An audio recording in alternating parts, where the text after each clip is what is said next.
A quick video to just thank all of you for helping me hit 10,000 subscribers. I think I've posted my first video maybe 5 years ago, but really saw a growth of around 6,000, 7,000 subscribers in the final quarter of 2025. I hope it is a good reminder for you all around investing and compounding and staying consistent with things as well.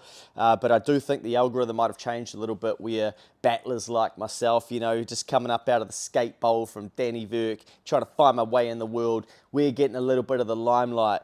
I haven't had no media background to help me build my audiences, all the shit that I've done in my life in terms of building audiences and building stuff. Yeah, we all get handouts in some way, shape or form, but I've had to start from zero, whether it's Instagram, TikTok, YouTube, email lists, etc., and just get the fucking work and start building. So that's kind of what I've learned and how I do things. I know that's not for everybody, and some people like to lean on the media and whatever and then go out there and say they built their audience, but whatever, that's not the ability that I had, and no shade to those people. You've got to use what you got around you. But thank you for using or spending your attention to listen to some of the stuff. I really do hope that it's helpful, and I'm always trying to have a different view on things to challenge my own thinking and hopefully yours as well, but also interview different people and just share some stories of success in this country, because I think it is much needed. Now, if I take you back to how all of this sort of started, I am a chartered accountant by trade. That's my day job. That's how I make my money. That's how I pay my bills. That's my thing.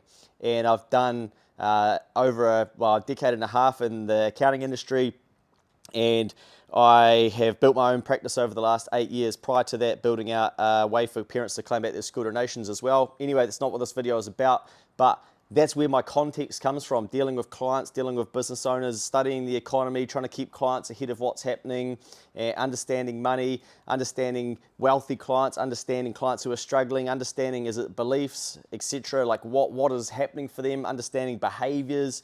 So I'm in a very, very lucky position in my job, and basically I got to the point where I wanted to give some of this knowledge back. I've always been a content creator and I like helping people. It really fills my cup, and I think accountants have a very unique position in the world and in the country. Now, most of us, when we give back, we sit on boards or school boards and stuff, and then we swing our egos around and try and be important and whatnot. I'm younger. I could kind of, that's not my thing. I can do that later on. I definitely do try and help out at a strategic level. But we have an obligation, I believe, to give back as accountants. And one of the ways that I wanted to do that was to create some content to help everyday people understand, money, tax, the economy, finance, and whatnot. And I am definitely no guru. I'm not an expert. These are just stories from my upbringing, my life, dealing with clients and things, as I said before. And so I started writing what I call Money Mail on a Friday, 9 a.m. that goes out to now about 12,000 people, and it goes on LinkedIn as well to about 8,000 subscribers on there. And it goes out on different social media platforms. Now, every week it's a lesson, but it's also a reminder in your inbox at 9 a.m. on a Friday to think about your money and put your mind on your money, because this is a country that says like, oh, don't talk about it. No, you better not do that. But realistically, we're fucking tap-a-rooning. Even driving home today, I see a big billboard, some type of finance card, 90 days. We're getting marketed to every day to give money, but whenever we go to talk about it, it's like, oh, don't know if you should be talking about it, and often I get asked questions about how do you talk to your partner about money and stuff. Isn't it fucked that we're like so scared to talk about money when it's just a tool? It's been like having a spade in the garage and being like, oh, I don't know if we should talk about that spade. It's a tool. We give it all this emotion and stuff. Anyway, part of the journey was then starting to record a podcast as well. So the podcast has been going, or the Money Mail has been going 5 years in May, and I haven't missed a Friday. I've been late a couple of times, a couple of hangovers, a couple of like, shit, is it Friday, etc. And like, I'm just finding my own way out there as well. Like I say, I'm not perfect and I'm not an expert and I make mistakes, and people point out the spelling mistakes in there. I'm a fucking oath. I'm an accountant. I'm not bloody your English teacher. Fuck. But anyway, I think people really like to point out other people's mistakes, as we've spoken about recently. So then I start recording the episodes as a podcast, because I know that people actually want to listen rather than read. That starts to take off. I start interviewing some guests. I link up with Mikey, who's a mortgage advisor. What are you seeing in the mortgage space, bro? Let's balance some of these conversations out. Then we can understand some of that stuff and some accounting and what I'm seeing, and give people like a really good insight as to what we're seeing in the world from the accounting and business side, but also the mortgage space, and Mikey dealing with everyday people. So the goal was to try and keep people ahead of what was happening in the economy. I was very loud early on about needing to make more money and stuff. Again, an unfashionable thing to talk about, but now people are like, oh shit, I kind of get it. So really just trying to give people the content that they can use to better their life, because I think we need some form of hope. And yeah, a tax cut from one political party or GST off of the fruit and veggies and stuff, all good and well for the masses to look at, but you and I know deep down that ain't going to change shit in one's life when you're up against it and whatnot. So yeah, I've just tried to give back some of the lessons that I've had through my career, and also with the access that I get to different people with some of the stuff that I'm doing. In turn, I've added so much value to the world. The goodwill ends up coming back and I get looked after, I get opportunities, and yeah, it's changed my life for the better. And I just know that putting out good, valuable content to the world is a smart thing to do. So that's sort of the journey that I'm on. I'm going to stay on it.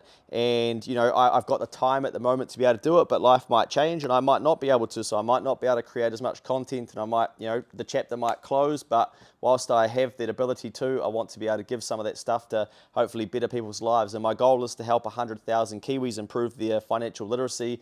And I believe that if we can do that, we can literally change the wealth of the nation. So I get goosebumps like thinking about that, because that's my big goal is, okay, how do we actually change the wealth of this nation? And you might think, oh, okay, well, it's a fucking cool slogan, bro. But like, if you're educating someone, because people like handouts and stuff, we tried that through COVID, like, hey, let's wash the system full of money. Okay, we're still complaining, right? And now we've got inflation, all these things and whatever, right? But my belief is that education is the thing to really help people. Education has changed my life, but the right type of education. Now, if we think about it at a very simple level, if you've got somebody who doesn't have education, but they're contributing to KiwiSaver, for instance, and this is just one example, chill out, but they don't know. They think, oh, well, I do the KiwiSaver thing, but they've never had any education on that. And then with the education, they find out, oh, I've been in a cash fund the whole time, or like a low risk fund, but actually I've got 40 years till I need it. The education in the middle helps them level up and put it into a more applicable KiwiSaver fund based on their risk tolerance, and that grows wealth faster. And now one person has changed the wealth of the nation because they are now wealthier. If we can do that at scale at 100,000 people, and it could be you're not needing to do your job anymore and you go out and you build a business and you innovate and you hire and you export or something, or it could be that you don't rely on consumer finance anymore, or you break cycles of what you've been thinking about in your head. All of that shit, I believe, is how we actually change the wealth of the nation. I know it's going to take a long time, but that's the pathway I'm on. I might get the 100,000 and clock it. People often say, like, how are you going to know? Well, I'm really not going to know, right? But maybe I build a Google form and wait till 100,000 people fill it out or something. But, I've got tons of messages now over this last half-decade body of work with people saying that they've benefited from it, which is epic for me. And I sort of gave myself a 10-year window to work to it, because I've done a lot of projects over blocks of time before, nearly coming up to a decade with Next Advisory. And I thought, well, 10 years is probably like a good swing for the fences. And I'm nearly halfway there. And I do think we're kind of like we're going to go exponential from here. So I do think be able to change like a lot of lives in this back half of the 10-year project. Obviously, to start with, you've got to get it off the ground and get it up and running, and from nowhere, and no one knows who you are, and people take the piss out of you, and why should I listen to this guy, all of that sort of stuff. But yeah, just making sure I didn't have any like notes or anything there. But that's that's the game, that's the project, that's what I'm working on. And I just wanted to say thank you to all of you who have taken time to engage or share something. I think we've reached like 130,000 people in December alone, unique people just on YouTube. And then you've got all the other platforms that I am accessing. So I know that I'm reaching more than 100,000 people, but it's can we actually change their lives and change it for the better? So I hope that you can use some of this content to your advantage, or some of the interviews, or it just sparks some creativity, or maybe even just gives you some hope to keep going and to keep pushing in what is a pretty tricky time.